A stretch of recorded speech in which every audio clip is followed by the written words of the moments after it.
Today we're going to be talking about, can you be fat and healthy at the same time? There's so much talk about just love yourself just the way you are. Okay, is it just an excuse to not actually go to the gym or have a great diet? Let's put that all to rest in this video. So for those new here, my name is Jonathan. I'm a dietitian who supports people who are struggling with binge eating, and I teach people how to overcome binge eating. In the first part of this video, I'm going to be talking about the evidence behind metabolic health, and the second part of this video is how you can be metabolically healthy. So to get straight to the point with a one-word answer, the answer is yes, you can be metabolically healthy, but there are several catches to it. What does metabolically unhealthy mean?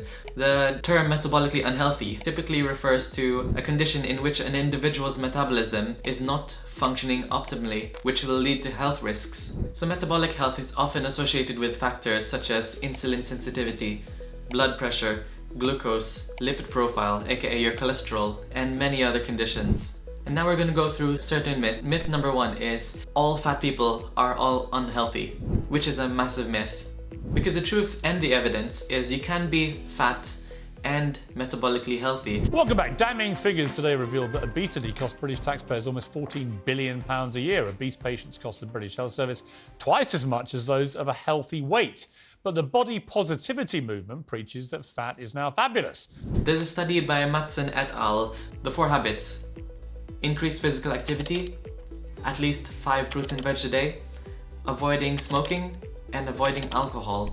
That if you include these 4 habits, then you could be more metabolically healthy than someone who is not overweight or obese, for example, who doesn't do these 4 habits. Because you can have a metabolic profile, our metabolic health, as we mentioned, and all of these can be affected negatively if you smoke, drink lots of alcohol, have very poor fruit and vegetable intake, and very poor physical activity. And even if you're underweight or a normal BMI, you can be a smoker, a drinker, you can eat no fruits and vegetables, you can eat crisps all day, and you can be on the couch all day.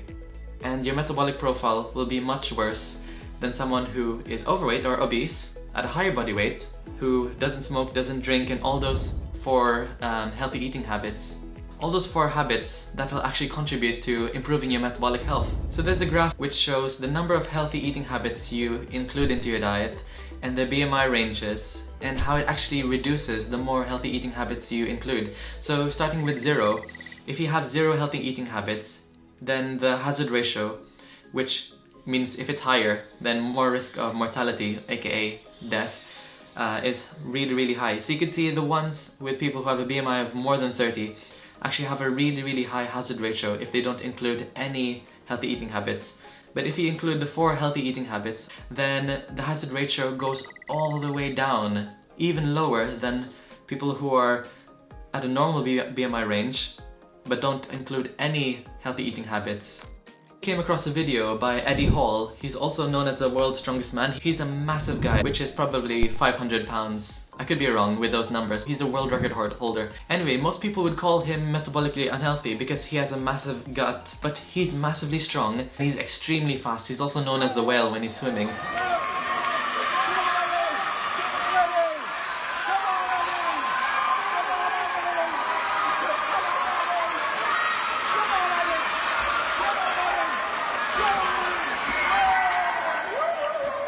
He's classed as metabolically healthy. There's also a study by Dennis and Hamilton that show that even at extremely high BMI ranges, sumo wrestlers in Japan had much lower levels of visceral fat, which is also known as the bad fat, which can lead to high blood pressure, heart disease, and some cancers, and is much less in sumo wrestlers. It's because they're high-level athletes. They're performing lots of physical activity than someone who is underweight or a normal BMI range. So the exercise is massively important. Basically, am I saying that having a higher BMI has no risks? Well, the answer is no. But having a healthy lifestyle can outweigh the risks of having a higher BMI. And there's also a massive study, also known as a meta-analysis or a systematic review, which is a gold standard of studies. And they found that the more fiber you include into your diet, aka from fruits and vegetables, or from whole wheats, like brown rice, brown pasta, whole grains, bran flakes, all those kinds of things, that your risk of mortality decreases as your fiber intake increases. So fiber, fruit and vegetables can massively outweigh the risks of being a higher BMI.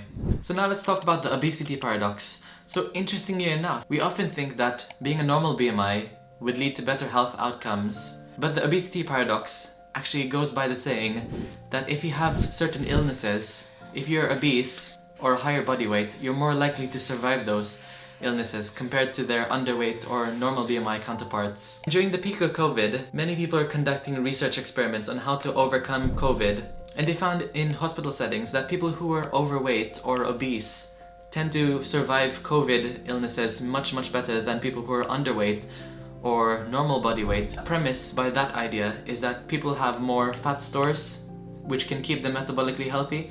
They have more muscle mass also, because if you're a higher body weight, you're also going to have to train your body to carry more muscle mass. And we found that underweight people, when they had COVID or coronavirus, were less likely to survive because they had less muscle mass. Less muscle mass doesn't mean your arms, but less muscle mass also means your lungs and many other vital organs. A study done on 20,000 people from the 1999 to 2008 era in the US that showed that 6 to 40% of the people were classed as metabolically healthy obese. I'm not going to make any stereotypes here, but that's by the evidence. So now moving on to popular but wrong idea number 2. Thin equals healthy. So we can't look at someone and say, oh, that person has a six-pack, that person must be amazingly healthy. Well, it's not all smoke and mirrors. Just because someone has a six-pack and a very low body weight doesn't mean they're actually healthy. The minimum essential body fat percentage for men to survive is 4 to 6%, and for women it's 9 to 15%. A healthy and optimal body fat range for men is 12 to 20%, while for women it's 20 to 30%. Our body fat actually releases vital hormones, fullness hormones, satiety hormones, sex hormones, and if we don't have that, then we're gonna have a whole range of health issues.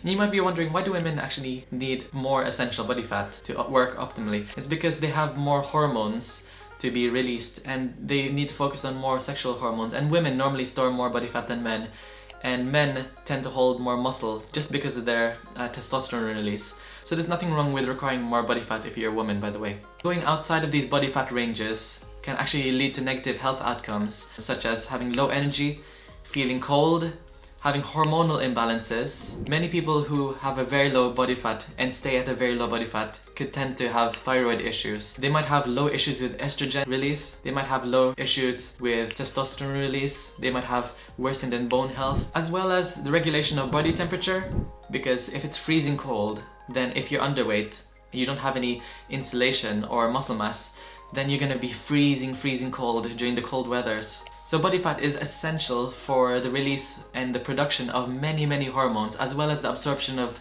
fat-soluble vitamins. We need fat to properly absorb and utilize these vitamins, A, D, and E, K vitamins. So the people you see online with six-packs are literally the genetically 1% who actually are able to maintain it, and probably there are many factors why people could maintain this. So one of the main factors is many people store body fat at different places. So most people who tend to maintain six-packs all year round tend to store body fat mostly behind their legs, which is literally, I wish I could have that gift. But just because you don't have that genetic lottery doesn't mean you're like inadequate. But there's more to life than having certain body fat percentages. Another reason why many people tend to like have six-packs all year round is because obviously they take anabolic hormones. They take steroids, SARMs, testosterone replacement therapy. Although you can reduce your body fat percentage to get those six-packs to show, if you take anabolic steroids, then if you increase the muscle mass, then it's more likely that your abs are going to pop out. Maintaining a six-pack, unless you win the genetic lottery, is very hard to maintain. And you can simply just type online the dark side of bodybuilding or dark side of being shredded. Many people talk about extremely low mood, getting hangry, feeling depressed, feeling anxious, dreaming about food, thinking about food, getting quite manic whenever you see food or hear food. And you always think about food. It's really sad life. Back in 2017, I used to follow this YouTuber called Christian Guzman. He actually opened up some people on social media. They lean down to have a six-pack, and he was saying that most fitness influencers, they get shredded for their six-pack and they only maintain it for like a few weeks, and then they take tons of photos of different clothes, different locations, and then they keep on recycling it throughout the year for Instagram.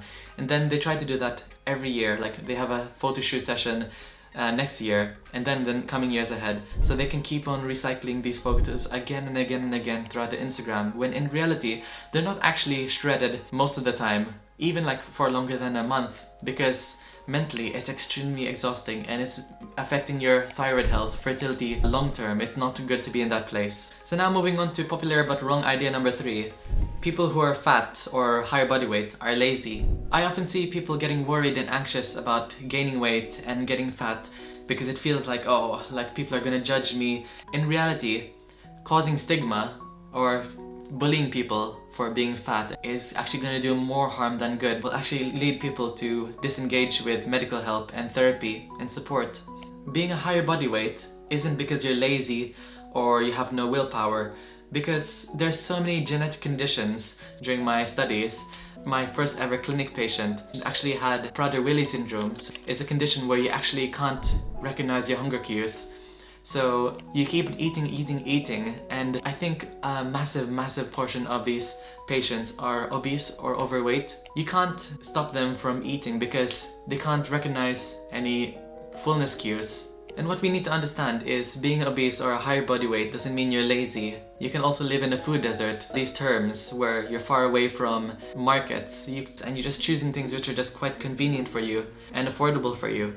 So there are so many factors. There's so many epigenetic factors and lifestyle factors that can be causing you to be a higher body weight.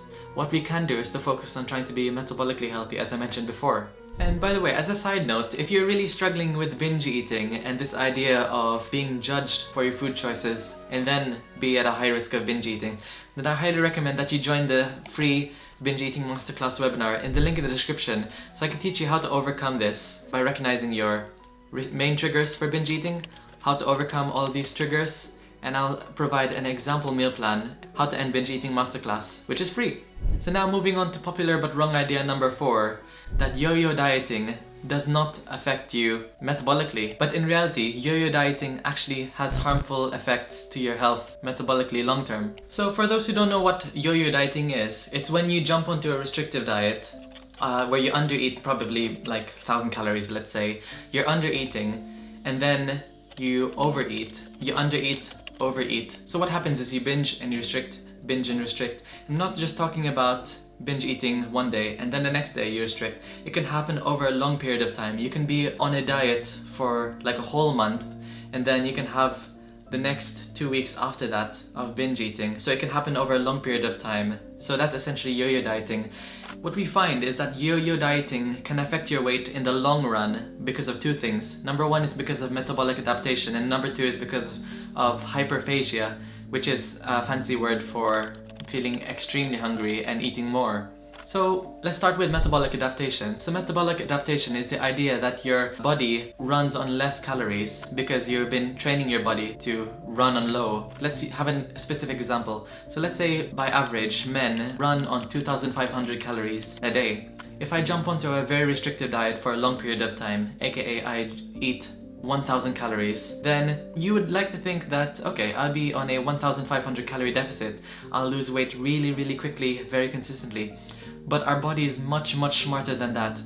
If it senses that it's running on low calories, then it's gonna turn down the knob for certain metabolic functions so it can conserve energy. So rather than running 2,500 calories, we're gonna run maybe on like 1,800 calories now. So that's why you see like weight loss start to slow down. Your weight starts to plateau. And there are risks to running on low. So when your body turns down the knob, then your brain, for example, starts to get a bit fuzzy. You start to forget things like, oh, what was that again? Or you can't really focus on things. You start to feel a bit colder because your body is not releasing much body heat. It's trying to conserve energy. Your bones could be feeling weaker because of the upturn of bone. You could be feeling weaker in the gym because your body's not releasing that much energy for muscle storage. You could feel much more tired throughout the day. You want to sleep more because your body's running on low. So there are many little things that your body adapts metabolically to this low calorie diet that you're on.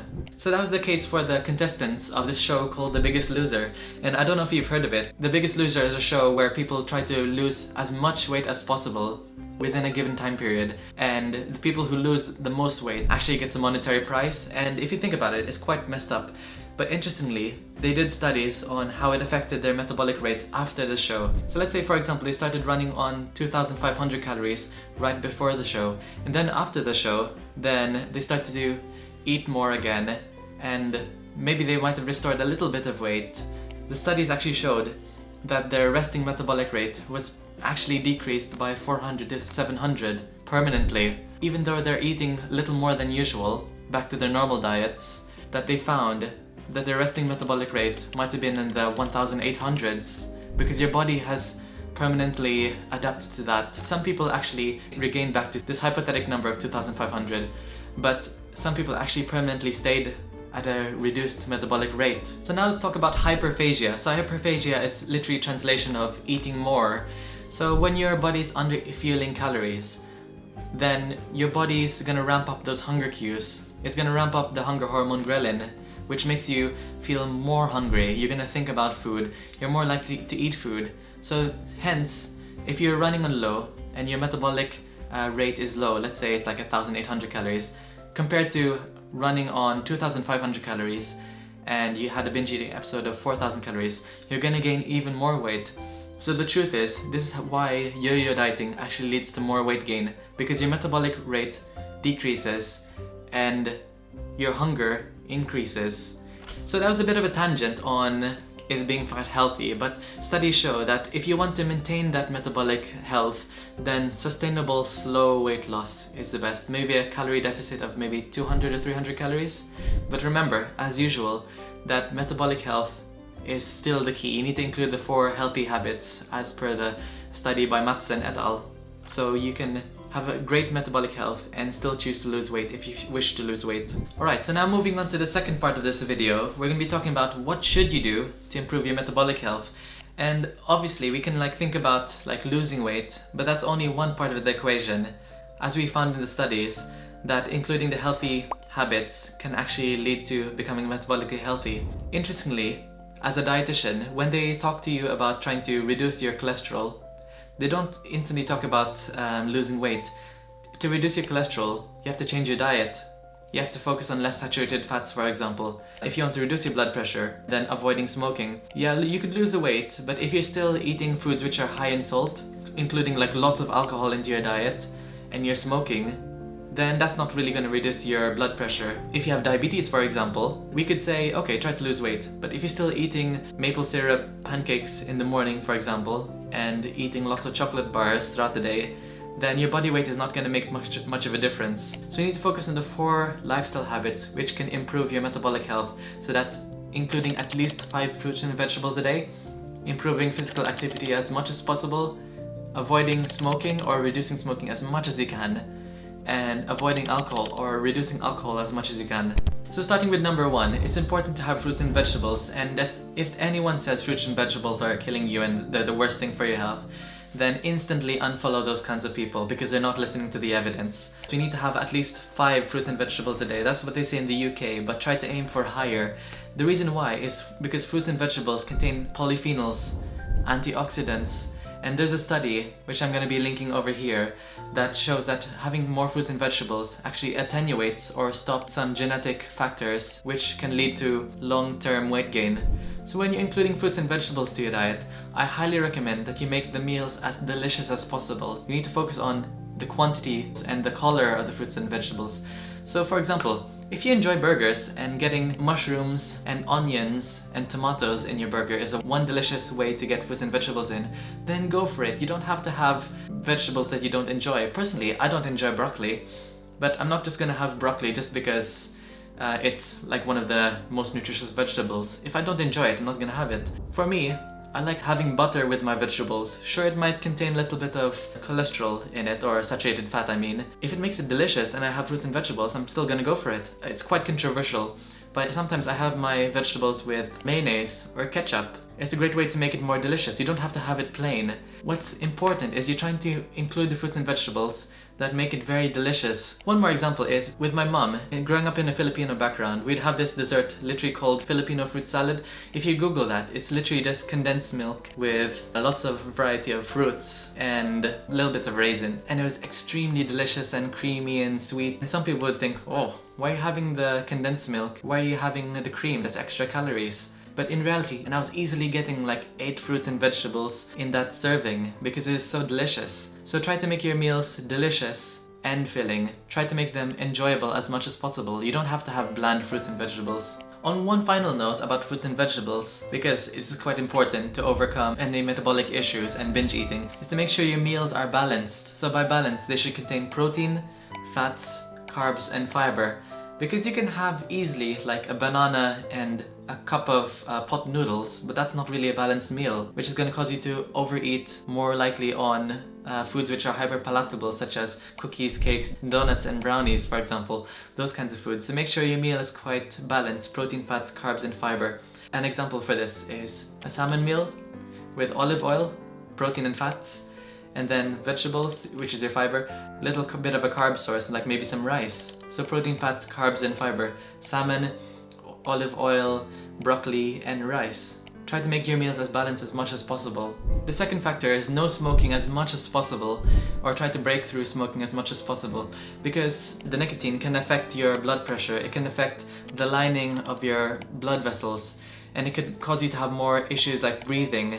I don't think there really needs to be like much explanation that smoking is not good for you, smoking is bad for you. Anyone who says smoking is good for you, instantly unfollow, because that can lead to metabolic health issues. Number 3 is physical activity. It's important to have physical activity in your life, and by physical activity, I'm not using the term exercise, because exercise is intentional physical activity, going to the gym for like 1 hour a day, for example, or 2 hours a day. But physical activity could look like, if you have a dog, then simply just going for a walk with your dog.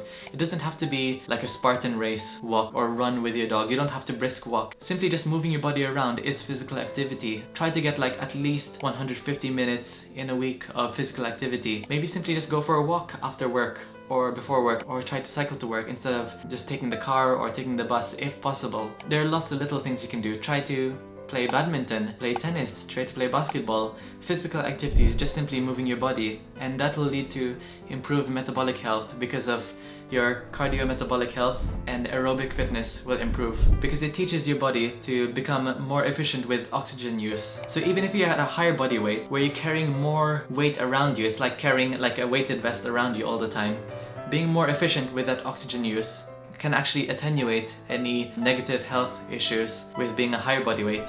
Healthy eating habit number 4 is to avoid alcohol as much as possible, because that can actually increase your triglycerides, increase the LDL, which is a bad cholesterol. And alcohol is literally poison for your body. And I'm not anti-alcohol, well, kinda I am, but literally the definition of alcohol is your body treats it like poison. It gets detoxed by the liver and released into the bloodstream.